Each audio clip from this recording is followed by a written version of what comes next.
disabilities prevent Stephen Hawking from speaking a word, but he's risen above them to become a brilliant mathematician and teacher.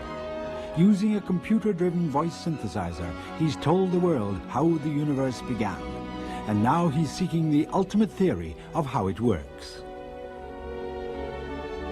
Arthur C. Clarke invented the communication satellite long before the technology existed to launch one. That vision of the future fathered the global village. His novels and stories, including 2001: A Space Odyssey, have inspired a generation of real-life astronauts.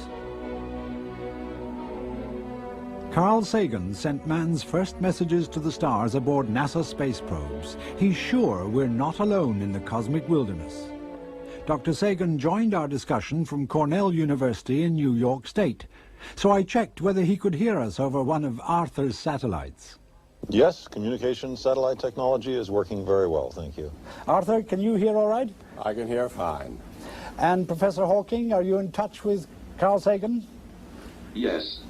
Professor Hawking, in fact, has just made publishing history by writing a book about hard theoretical science which has outsold even Michael Jackson in the bestseller lists.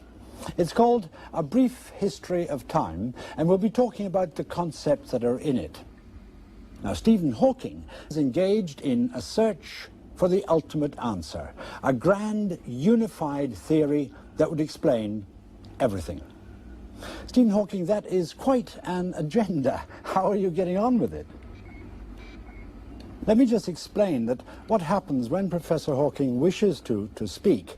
He lost his voice a couple of years ago and now has to use a voice synthesizer, and he can control a squeeze box in his hand, and on the VDU screen on the arm of his chair he's got a vocabulary which scrolls through, and he can pick out the words that he wants, and these words are then assembled into a sentence, and when the sentence is ready then he can process it through the voice synthesizer. So whenever you're ready, Professor Hawking, we'd like to hear from you. In the last 300 years, we have discovered the laws that govern the universe in all but the most extreme conditions. I think there is a reasonable chance that we may find a complete set of laws by the end of the century if we don't blow ourselves up first. If we do find a complete unified theory, it will be a great triumph, not just for scientists, but for ordinary people as well. In time, the unified theory would be simplified and taught in schools, at least in outline. Then, everyone would have some idea of how the universe works. Well, that is a tremendous vision. Now, Carl Sagan, you wrote an introduction to the book, and one of the striking things that you said is that it's only children nowadays who ask the big questions because they don't know enough not to. What I was trying to get across was the notion that the school systems, it seems to me, have a attitude of discouragement of asking fundamental questions. If a 5 or 6 year old asks why the moon is round or why grass is green, the usual adult answer, at least in my experience, is to discourage the child. Say, what shape did you expect the moon to be? Square? Or what color did you expect the grass to be? Blue? Instead of saying that those are interesting questions, let's try to find out the answer, or maybe nobody knows the answer, and when you grow up, you'll be able to discover the answer. It would be very healthy for the human species if there were less discouragement and more scientists. Arthur Clarke. One of the reasons why I write science fiction is because it does free the imagination and does inspire people to become scientists and astronauts. Many astronauts have made me feel a very old man by coming up and saying to me, you know, your books turned me on when I was a small boy. Excellent. Now, I have planned a reasonably finite structure for our little colloquium, and I'd like to start, if I may, with Professor Hawking. How did the universe start? With a Big Bang? We observe that distant galaxies are moving away from us. This means that they must have been closer together in the past. In fact, one can show that all the galaxies must have been on top of each other about 15 billion years ago. This was a real Big Bang, not a puny thing that took place on the stock exchange a couple of years ago. It was the beginning of the universe and of time itself. Anything that happened before the Big Bang could not affect what happened after.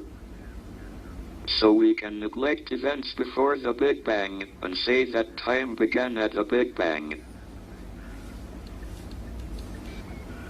After the Big Bang, we believe that the universe expanded in a very rapid, inflationary manner. Again, this inflation in the universe quite puts modern economic inflation in the shade. An increase of billions of percent in a tiny fraction of a second. Of course, that was before the present government.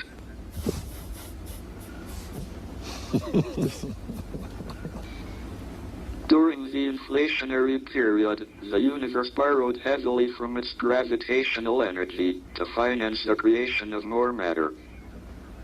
The result was a triumph for the economics of Keynes. A vigorous and expanding universe filled with material objects. The debt of gravitational energy will not have to be repaid until the end of the universe. Well, I'd like to stay with this basic proposition for the time being, the Big Bang theory. And to come to you, Carl Sagan, could you help me by putting into layman's terms what was involved with this Big Bang? Well, here we are on a planet which is about 5,000 million years old. The sun around which it goes is not much older. It is part of a galaxy which is perhaps 10 or 12,000 million years old, which is one of perhaps hundreds of thousands of millions of other galaxies. And none of this, planets, suns, galaxies, was around at the time of the Big Bang.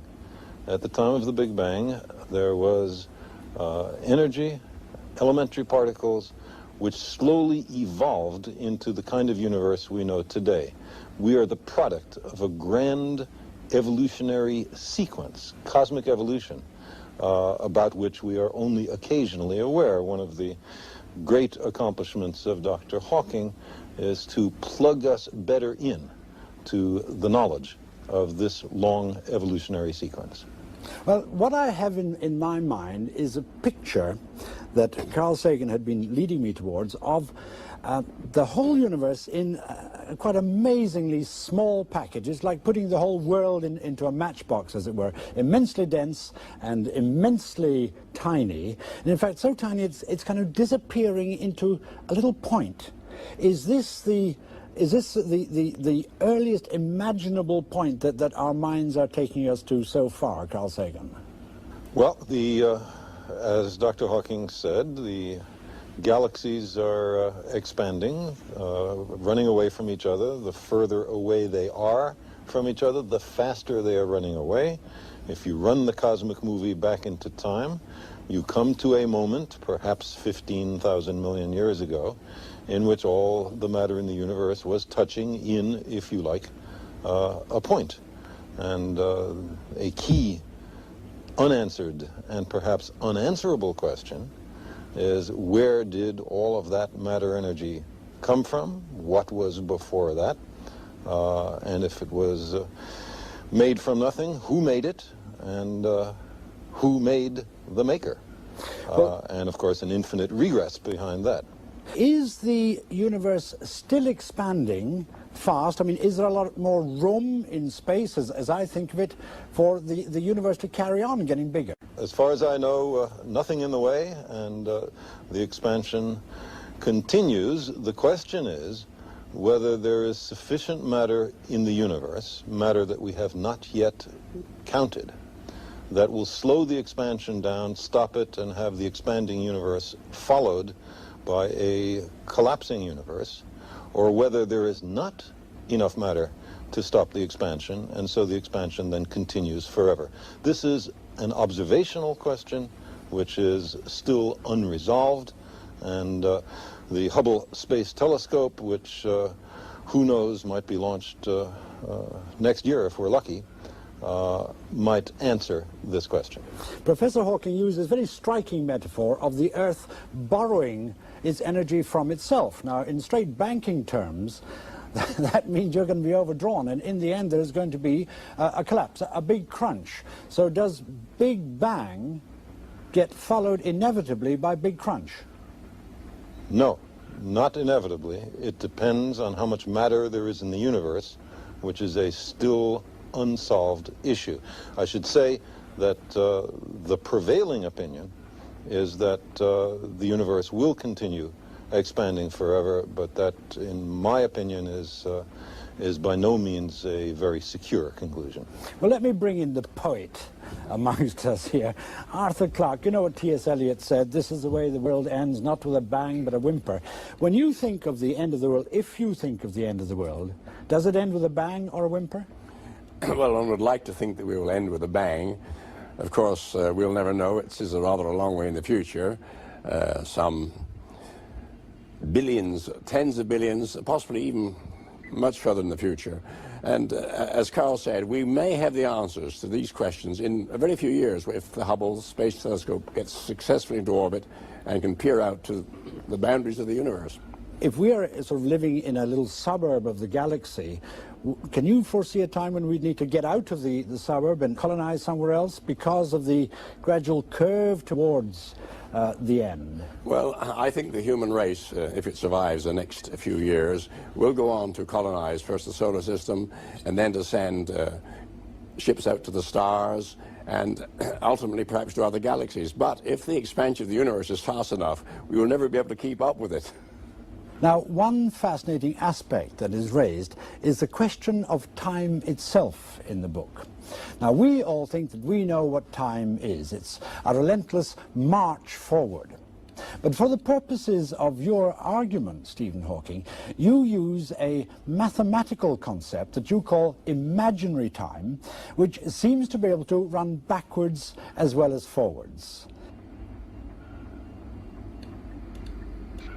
In our theories, there are two kinds of time. There is what is called real time. This is a kind of time that is measured by a clock. The time that we feel passing, the time in which we grow older. Then there is imaginary time. Of course, imaginary time is an idea that science fiction writers, like Arthur, have used in their stories. But imaginary time is also a well-defined mathematical concept. It can be thought of as a direction of time that is at right angles to ordinary, real time, in a certain sense. The universe has a beginning in real time at the Big Bang. And it may well have an end if it collapses to a big crunch. But in imaginary time, it has no beginning or end. Rather, imaginary time is closed in on itself, like the surface of the Earth. The surface of the Earth doesn't have any beginning or end. I know, because I have been round the world, and I didn't fall off.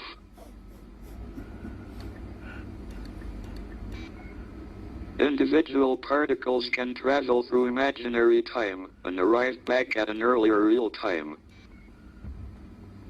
But I don't believe that people will ever be able to travel back in time, like in the film Back to the Future. I'm going to come first, if I may, to you, Carl Sagan, because this idea in Professor Hawking's book, this extraordinary four-dimensional model of the universe with no boundaries, but finite, just like the Earth. This, to me, is really stretching my own capacity for imagination to the utmost. How would you turn it into words for me, a layman? Well, The first thing I would say is not to feel bad if it's not immediately intuitively obvious. Our ability to understand things instantly, so-called common sense, derives from a certain range of size and speed and duration that are appropriate for human existence. We know about things from 1/10 of a millimeter to a few kilometers, from a fraction of a second to a lifetime, and so on. So when we are dealing with matters of quantum physics, where particles have a size of 10 to the minus 13th centimeters, or in cosmology, where we are talking about 10 billion light years or more, it is very reasonable that our intuition is not adequate to the task. One point I'd like to make about this is that every human culture has a set of creation myths, but they're in the realm of mythology or religion or folklore, and they are, of course, all mutually inconsistent. The great thing that is happening in our time is that we are able, through a method which can actually make some progress towards the real universe out there, to find out something about origins, and this is the scientific method applied to the science of cosmology.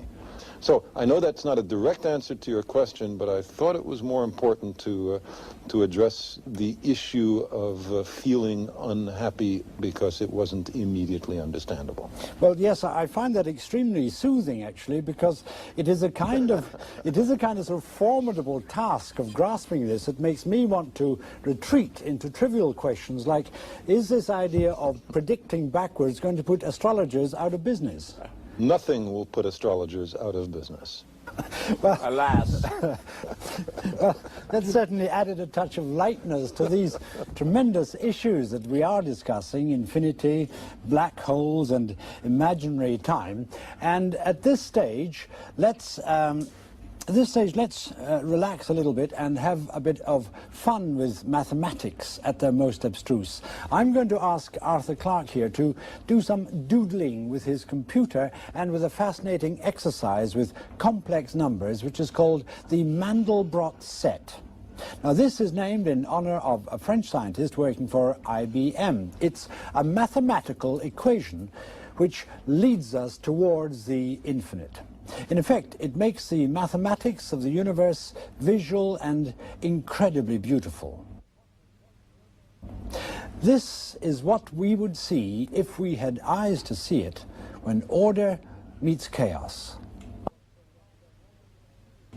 This is what's going on in the universe every day. An ordered universe is breaking down and becoming more disordered. This is the second law of thermodynamics in action, what Stephen Hawking calls Murphy's Law. Now, Dr. Clarke, you've been using your computer back home in Sri Lanka to explore the Mandelbrot set at incredibly high magnifications. Over to you, sir. Yes, well, this strange-looking object is the Mandelbrot set, which actually is extraordinarily simple in concept. It's defined by an equation of just two terms, z squared plus c. That's all there is to it. Yeah, that simple equation, z squared or z squared plus c, you feed a number into it, then carry on over and over again, sort of cranking the number back round and round, and then plot the result on the screen. So I won't go into details, but this is the first appearance of this set. And what it does, it divides all possible numbers into two categories. It's really a map or a boundary or a fence, if you like, dividing one class of numbers from another. And you can tell your computer to go into any spot here and say, recompute that area to a higher degree of precision, and then blow it up on the screen. So you can use the computer as a microscope, and you can continue that process forever. Some of the images are incredibly beautiful and are going to have a great impact on artistic design in the next decade or so. I found what looked like black holes, and I'd like to show them to you. So what I'm going to do now, essentially, is to zoom into it increasing the magnification manyfold. And if I press the right button, it should happen now.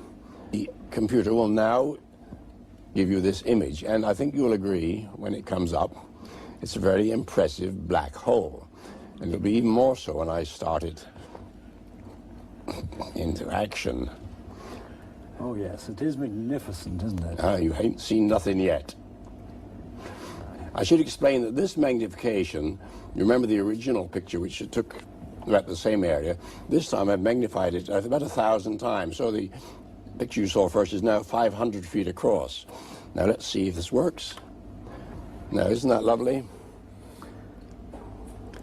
So there's matter streaming into this black hole. Well, now when I found this black hole, I started exploring the neighborhood, and I very quickly found another. Indeed. Now this... That's lovely. Now this is the second black hole. Now it looks just like the earlier one, but this is on a far greater magnification. The original Mandelbrot set now is, I think, about 10 million miles wide. This is enormously bigger than the first one you saw, yet essentially it's the same kind of pattern. This is black hole number 3, and this one took me 22 hours of computing the day before I left Sri Lanka. I had the computer running all night, and I'm rather proud of this one because on this scale, that original little picture you saw is the width of the orbit of Mars. So you understand that no human being has ever seen that picture pattern before, simply because of probabilities. And you can explore the Mandelbrot set by blowing up bits and pieces of it, and you're pretty sure that no one's ever seen that. You're the first person to see it. And each time you're being drawn towards... You're being sucked into it. Mathematical infinity. Into smaller and... Yes, this is real mathematical infinity. This goes on forever and ever. It's limited only by the capacity of your machine and the speed with which it can do its calculations. I am doing calculations here. You may not be able to see that enormously long number, the 20-digit numbers or so, and the machine is multiplying those together hundreds of times a second. Now, the thing that fascinates me about this is that it is infinite in detail. You can go on forever and ever. Now, I would like to ask Stephen this question. Is the real universe also infinite in detail? I mean, we know we have molecules, atoms, electrons, protons, subatomic, right down to the quarks so far.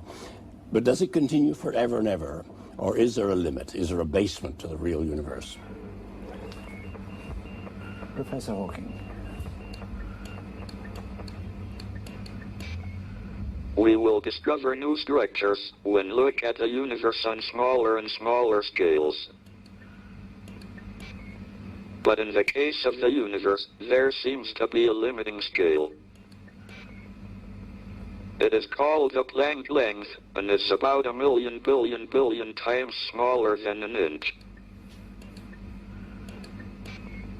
This means that there is a limit to how complex the universe can be. It also means that the universe could be described by a theory that is fairly simple, at least on scales of the Planck length. I just hope that we are smart enough to find it. Are we smart enough to find it, Arthur?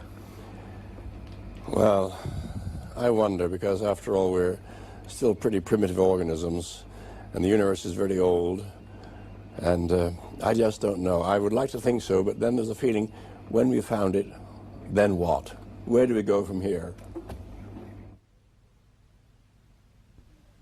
I'd like to turn our attention back now to Professor Stephen Hawking. Do you think that we could ever hope to use the old science fiction trick of diving into a black hole and then traveling to another part of the cosmos?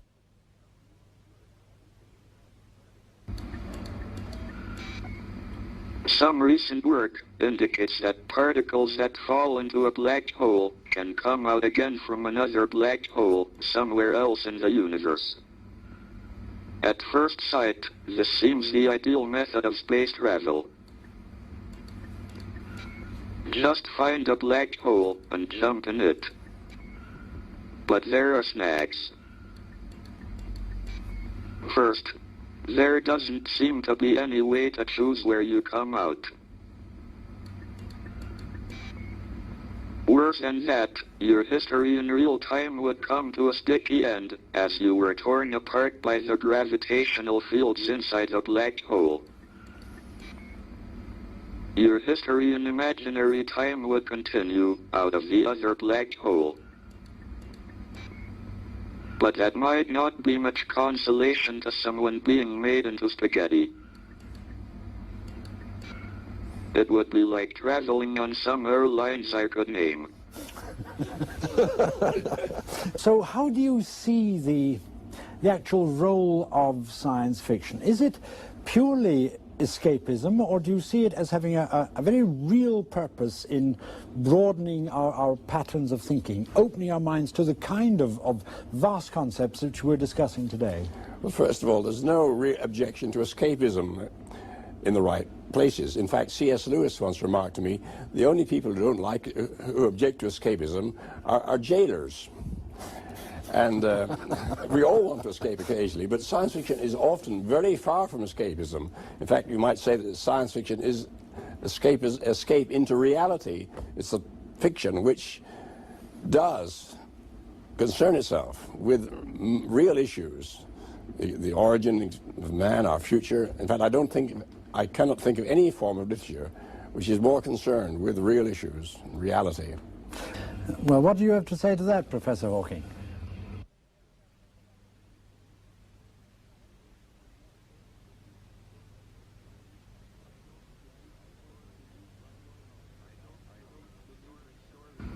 I don't believe in stories of flying saucers and other unidentified flying objects. If time travel were possible, we should have already been visited by people from the future. I think if we were being visited by people from another time or another planet, it would be much more obvious and probably very unpleasant. I don't want to make contact with another civilization, except at a safe distance. It might be like the North American Indians making contact with the white men. I bet they wish they had never sold Manhattan. I'll bet they did now. Carl, you are the world's leading expert in the search for extraterrestrial intelligence. Now, Professor Hawking doesn't want to make contact with them. Why do you want to make contact with them? Well, first off, I would say we have little choice in the matter. That is, we have already announced, or rather I should say, Magnus, you fellows have already announced the fact that there is a low-level technical civilization in this part of the galaxy, because television programs get out at the speed of light. Since any other civilization who detects those signals is unlikely to be at or before our state of technological advance, since we just invented radio technology, so to say, they are much more likely to be in our technological future. And the question as to whether their intentions are benign or otherwise is, of course, of interest, but we have nothing to say about the matter.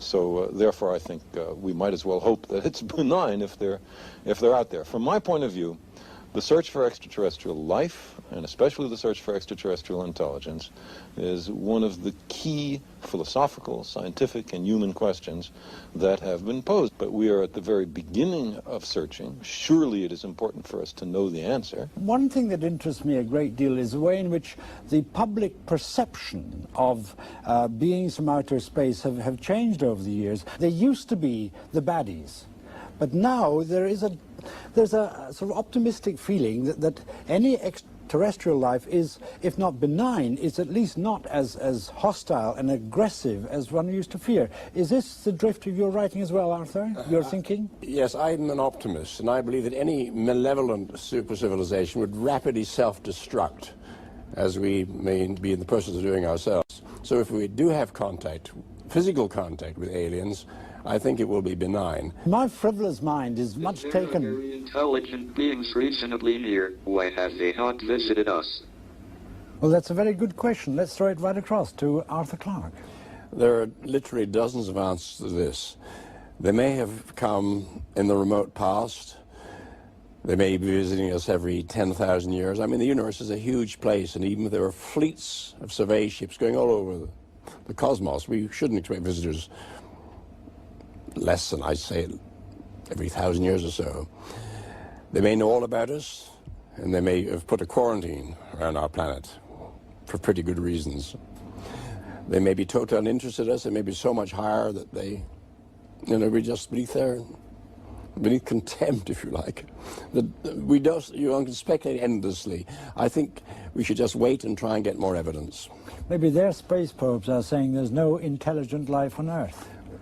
They may have received our television programs and decided that that is the case. May I attempt a different answer to Stephen's question? Please do, Carl Sagan. The first large-scale commercial broadcasting on the Earth was in the late 1940s, so that's what, 40 years ago. So you must imagine a spherical wave expanding out from the Earth at the velocity of light, which contains all the dreary programs of the late 1940s. Since then, that expanding spherical wave containing the news of a developing civilization on Earth has traveled some 40 light years. Suppose that there are no civilizations closer than 40 light years. Perhaps they're not here because they don't know we are about just yet. But in time, the message gets to them, and perhaps they send a little expedition to look us over. I was delighted when I read that when space probes went out, first of all, you put the figure of a man and a woman on the outside so that any alien life would recognize what we looked like. And then in a latest probe, I think you put in an LP of Earth sounds with instructions in hand signals on how to work the LP. How do you think anybody would have reacted if, in fact, alien intelligence had heard this LP? My guess is that it'd be something like, oh, look, another artifact from some extremely primitive civilization. Which one is this? But then some degree of thanks that we were thoughtful enough to send a message into the far future, which could in no way benefit us, certainly a selfless act.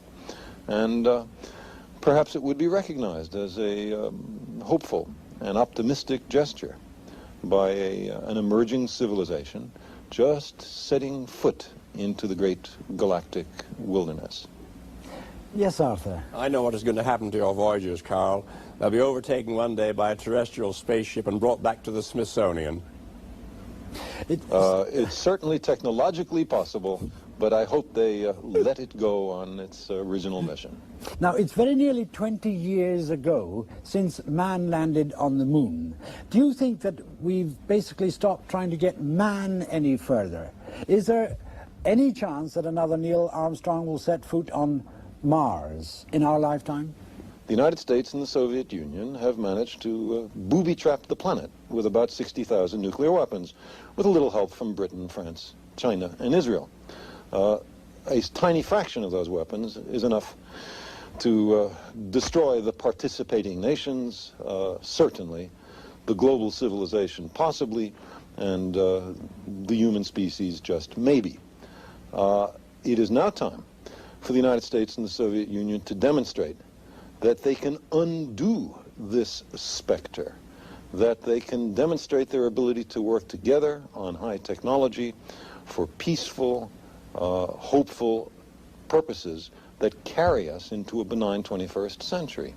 And that is why I support the idea of joint U.S.-Soviet cooperation in the exploration of Mars, leading up to an international manned, and by the way, womaned, mission to the planet. Americans and Soviets, as representatives of the human species, other nations, I presume, would also be involved. And then a glorious, whatever it would be, few-month period in which Mars, I have a globe of it right next to me, in which Mars would be explored.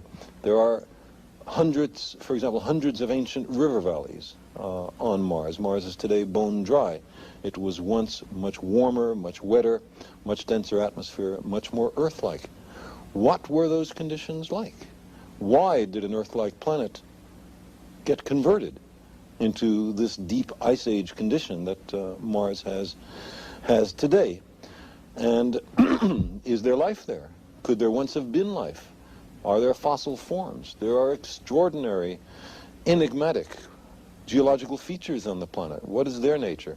There is a huge amount of exploration to do, and all of it, every step that I've described, could be before the television cameras of the world, and we could all participate in such exploration.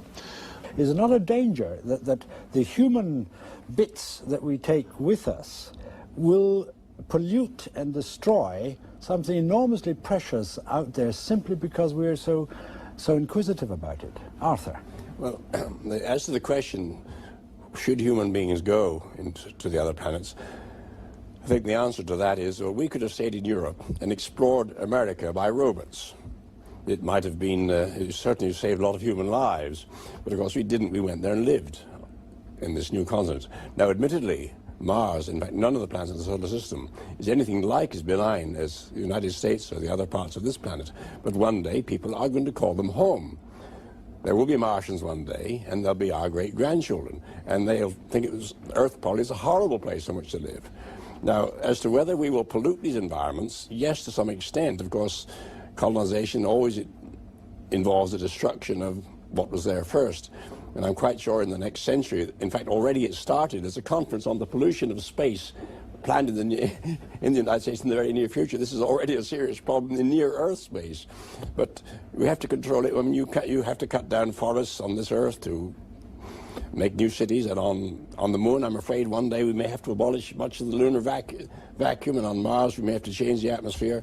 But I do hope we will leave bits of the universe in a pristine condition. But are we also going to have to change ourselves on Mars? I mean, are we going to have to evolve differently? Mars will change us. In fact, this is part of the evolutionary progress. By going out into new environments, by occupying new biological niches, that is the way we progress and discover the universe and explore and perhaps fulfill our destiny.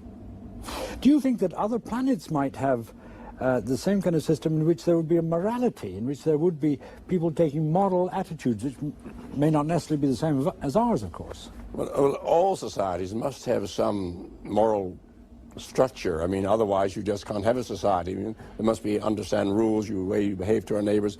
And even if the societies consist of machines, they must have a machine language so they can agree to react together. So morality in some way is essential and universal. Now, Professor Hawking, in the very last paragraph of your book, you say that if we discover a complete theory of the universe, then it should in time be understandable in broad principle to everyone and not just to a few scientists. And when that happens, all of us will be able to start discussing the why rather than the how. And I quote, "If we find the answer to that, it would be the ultimate triumph of human reason, for then we would know the mind of God." Do you think that God can intervene in the universe as he wants, or is God too bound by the laws of science? The question of whether God is bound by the laws of science is a bit like the question, can God make a stone that is so heavy that he cannot lift it? I don't think it is very useful to speculate on what God might or might not be able to do. Rather, we should examine what he actually does with the universe we live in. All our observations suggest that it operates according to well-defined laws. These laws may have been ordained by God, but it seems that he does not intervene in the universe to break the laws, at least not once he had set the universe going.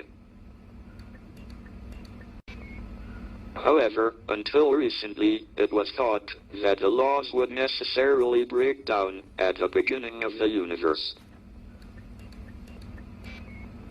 That would have meant that God would have had complete freedom to choose how the universe began. In the last few years, however, we have realized that the laws of science may hold even at the beginning of time. In that case, God would have had no freedom. The way the universe began would be determined by the laws of science. Well, thank you very much. And Carl Sagan, in your introduction to the book, you commented on this. You said this is also a book about God, or perhaps about the absence of God, because Hawking left nothing for a creator to do. Now, God, of course, means many things to many people. What sort of God, basically, are we talking about when we talk about reading the mind of God? Well, I think that's an excellent question, and I'd be most interested to hear Stephen Hawking's answer. But just to try to illuminate the range of possibilities, consider two alternatives. One is the notion popular in the West of God as a sort of outsized, elderly white male with a long white beard sitting in a throne in the sky and tallying the fall of every sparrow. Contrast that with the idea of God in the mind of, let's say, Spinoza or Einstein, which was, at least very closely, the sum total of the laws of the universe. Now, it would be madness to deny that there are well-defined physical laws in the universe. And if that's what you mean by God, then there's no question that God exists, but it's a very remote God, what the French call a roi fainéant, a do-nothing king. On the other hand, the former model, the one who intervenes daily, for that there seems to be, as Dr. Hawking said, no evidence.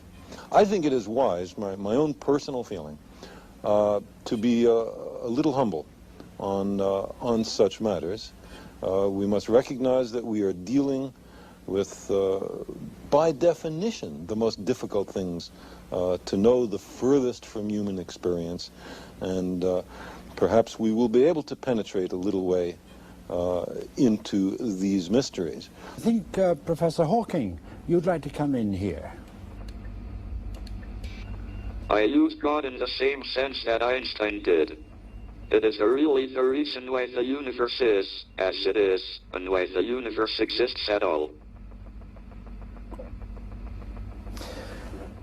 Can I ask Arthur Clarke what he meant when you're alleged to have said to the papal nuncio, "I don't believe in God, but I'm extremely interested in him"? Well, I guess I haven't placed my bets yet.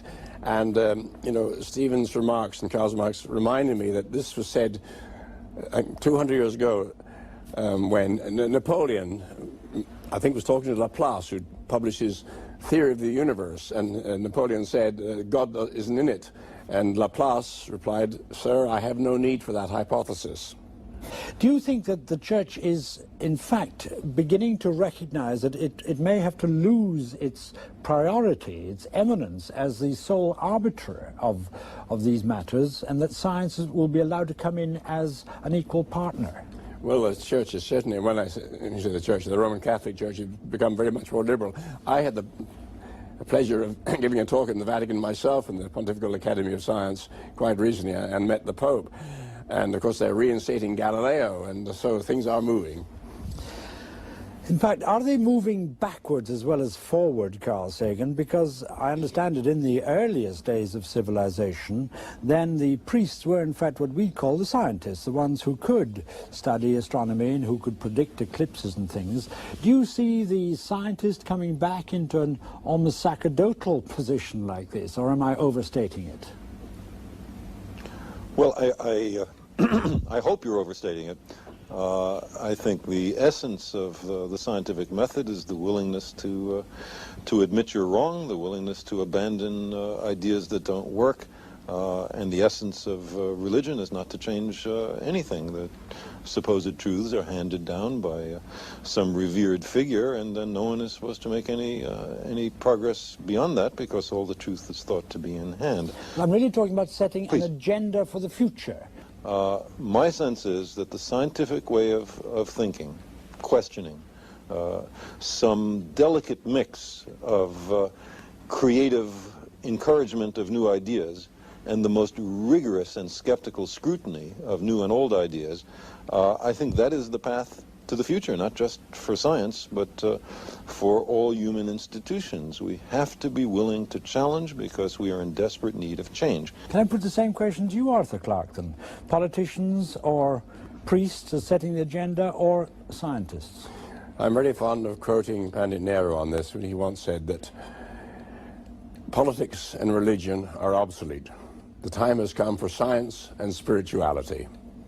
I hear from the clicking that Professor Hawking would like to come in. I don't think that physics tell us how to behave to our neighbors. Ah. Well, physics may determine who our neighbors are and on what planets they live. Well, you said science should be skeptical of politics. Don't you think we ought to be a little skeptical about science too? I mean, can we trust you guys? I think you should certainly be skeptical, but my view is that there's no community of people on the planet more skeptical than science. It's our stock in trade. It's the lifeblood of our subject. Science is a self-correcting subject, not like politics. Well, politics are corrected by other forces. Can I ask one question of you all, and that is the question of creativity, which fascinates me. Here we have three enormously creative people with enormously creative intellects. How, in fact, does it operate? Do you, Arthur Clarke, do you sort of find a problem that you'd like to work on and then look for a solution to it? I'm not sure what my mechanism of creation is, and I don't think I really want to know, because I'm afraid that if I discovered it, I would, like the centipede, when it was asked how it walked, just fell distracted in a ditch. Or a golfer when he's asked about his swing, yes. So you don't think about that. Carl Sagan, there is a serious side to this. Well, this issue of where creativity comes from is, I share your fascination with it. I don't think we understand very much about it. My practice is merely to respect my unconscious mind, who often is much wiser than the conscious part of me, and pay attention to what it says. In fact, I think this is connected with that delicate tension at the heart of the scientific method I talked about before. The unconscious mind proposes a range of possibilities, and the conscious mind disposes, that is, compares those ideas with the real world, checks for internal inconsistencies, and so on. I think the creative process is a partnership between a conscious and an unconscious part of our minds. At least that's how it seems to me. I'd like to leave the last word on creativity, in fact, with Professor Stephen Hawking. Just whenever you're ready, sir. I am just curious. I want to find out how things work. I follow my nose. One thing leads to another, and I don't know what I will find next. Now I think I would like to retreat a little bit into poetry myself, because it's nearly 150 years ago since Matthew Arnold wrote his splendid poem, The Future. But what was before us we know not, and we know not what will succeed. Well, perhaps if Professor Hawking's magnificent vision and curiosity is realized, we'll have proved Matthew Arnold wrong before the 150 years are up. Gentlemen, to all of you, to Professor Stephen Hawking, to Dr. Arthur C. Clarke, to you, Carl Sagan in America, our warmest thanks to all three of you. And to all of you watching, good night.